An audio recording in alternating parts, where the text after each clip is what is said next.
Bonjour, je voudrais vous parler du plan Marshall pour la Seine. Pourquoi parle-t-on d'un plan Marshall? Ce n'est pas qu'une formule. La Seine est une situation financière qui est vraiment tout à fait catastrophique, contrairement à toutes les autres villes d'agglomération. Il faut savoir que les impôts des Sénois sont au maximum. Il faut savoir que la dette également atteint son maximum, pratiquement 2500 € par Sénois, ce qui rapporté à la population fiscale représente 5000 € par Sénois, y compris les enfants. Autrement dit, une famille de 2 parents et 2 enfants a un capital dû de la dette de 20 000 € à rembourser. Quand on sait que pour les villes de Toulon et Hyères, cette dette n'est que de 600 € par personne, c'est quand même tout à fait inadmissible. D'autant plus que depuis 25 ans, on a quand même entassé les pauvretés dans le nord de la Seine.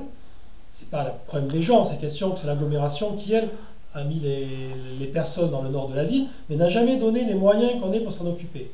Et s'en frotte les mains. Ce qui fait que depuis 25 ans, il manque au moins un quart de budget tous les ans à notre commune.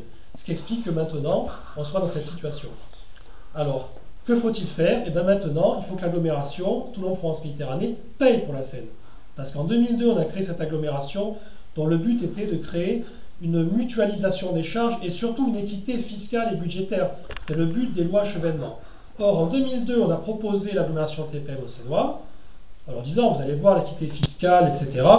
Les Sénois ont dit, très bien, on va enfin pouvoir régler nos problèmes. Non, non, c'est pas ça du tout qui s'est passé.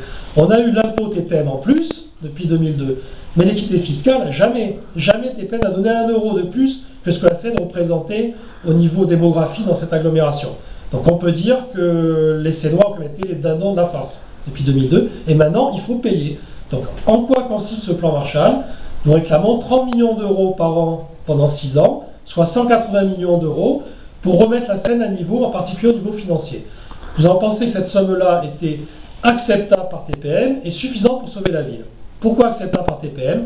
Il faut se rendre compte que le budget annuel de TPM, donc l'agglomération dirigée par M. Falco, est de plus de 700 millions € par an.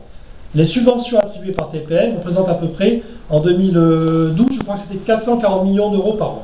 Donc en réclamant 30 millions € par an pour la Seine, je rappelle, deuxième ville de l'agglomération, et la seule qui soit sinistrée financièrement, ça représente 8% du budget subvention de TPM. Donc je pense que tout le monde y gagnera, l'agglomération également, et surtout la Seine. Et que maintenant, on ne peut plus reculer, il est vraiment temps de sauver notre ville. Sauvons la Seine, ce n'est pas qu'une formule, c'est aussi une exigence, et avec Gilbert Péréa et toute notre équipe, nous revendiquons cela haut et fort. Et je fais entièrement confiance à M. Péréa pour pouvoir obtenir au niveau de TPM ce qui est un retour de justice qui est indispensable pour tous ces Sénois.